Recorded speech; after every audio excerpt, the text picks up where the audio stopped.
It's a mess, isn't it? Your literature review is a total state. It is a tangled tumbleweed of ideas. Every time you go in and try and tidy it up, you make it even worse. And it's got so bad that you'd rather just not look at it. Don't worry, because I'm going to walk you through how to turn that messy literature review into something you can actually work with. If we've not met before, hi, I'm Dr. Elizabeth Yardley, and I help PhD students get out of their own way and finish their doctorates. Literature reviews can be real stumbling blocks for PhD students because they evolve and they change throughout the PhD process. As you learn more about your topic, your focus is going to shift. So the literature review that you start out with is probably not going to be the literature review that you end up with. But that bit in between, the messy middle, can be really frustrating. That's probably where you are now, so let's see what we can do about it. Before we get into that, if you're here to sort out your messy literature review, you might find this helpful. It's my free How to Fix a Messy Literature Review guide.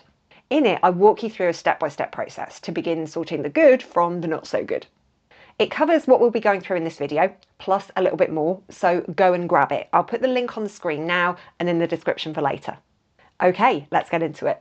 The important thing that you really need to understand is that messiness at this stage is completely normal. In fact, it's a good sign, because it means that you're grappling with concepts and ideas and you're really getting into it. You're in the process of figuring things out, and that is great. And one of the most common mistakes that PhD students make is thinking that their literature review needs to be perfect from the get-go, and it doesn't. Your first draft, your second draft, your 10th draft, your 15th draft can look messy.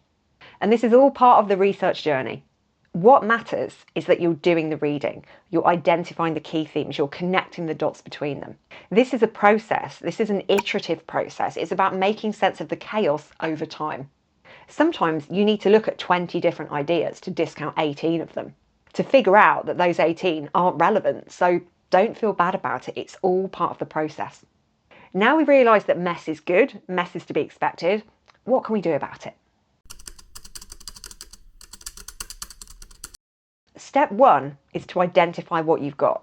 Figure out what you're working with. Grab a blank sheet of paper, open a new document, maybe even get a flip chart with some sticky notes. Whatever works for you. And then start writing down everything you've been reading and thinking about. So what exactly do you need to write down? Just the high level stuff. Categories, ideas, concepts, keywords, that kind of thing. And don't worry if some of it seems vague or repetitive at this point. This is just about getting everything out of your head and onto a page or a screen.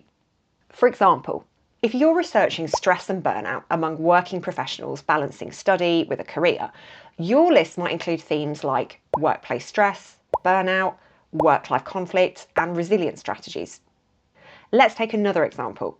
If you're studying early career lawyers' experiences of promotion in big city law firms, your list might include themes like workplace hierarchy, career progression, gender inequality, and workplace culture.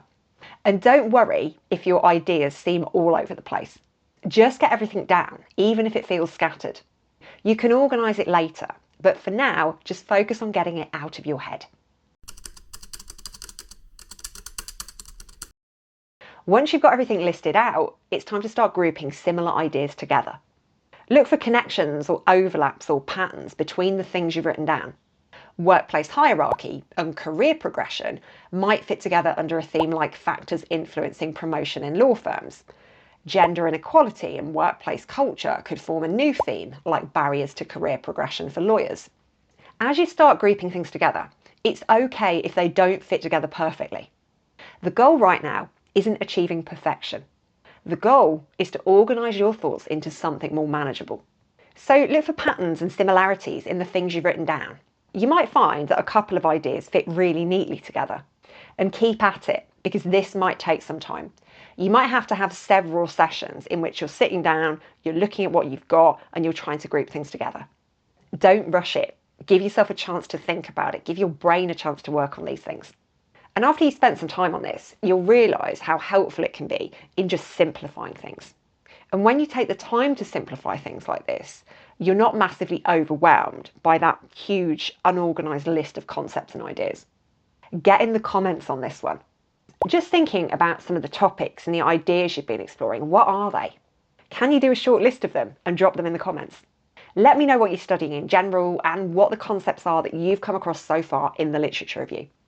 I would love to know. I'd love to give you some feedback on them, so get typing.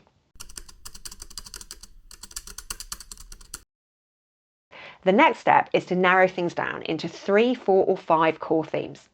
Why 3, 4, or 5? Well, it's the sweet spot.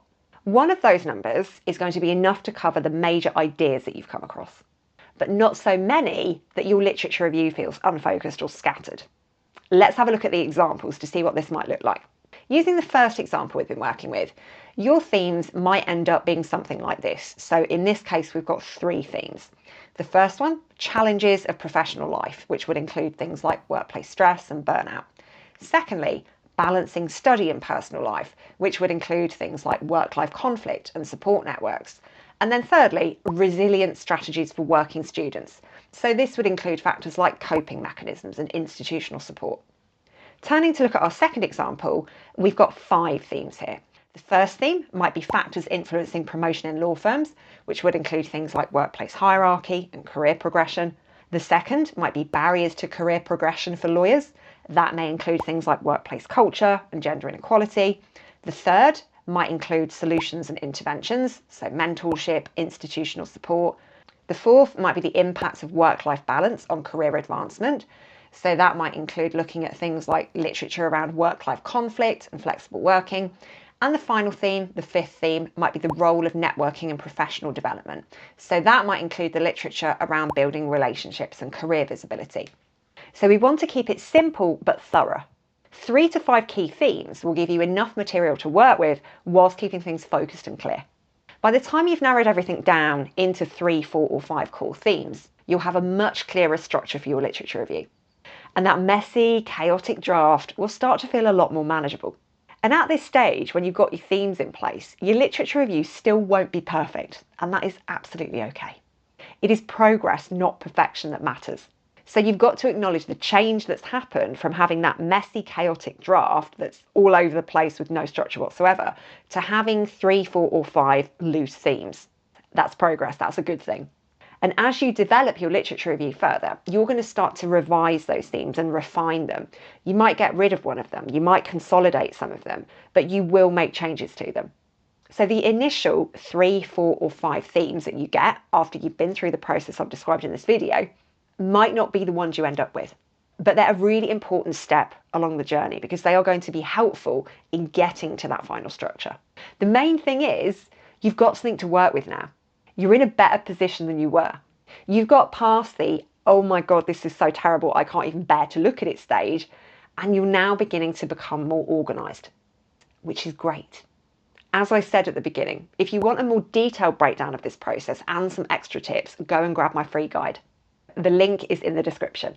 Popping up on your screen right now is another video you might find helpful if you like this one. It's about the introduction chapter. Once you're feeling more confident in your literature review, you might want to go and revisit your introduction chapter or even look at it for the first time. Go and check it out. I'll see you in there.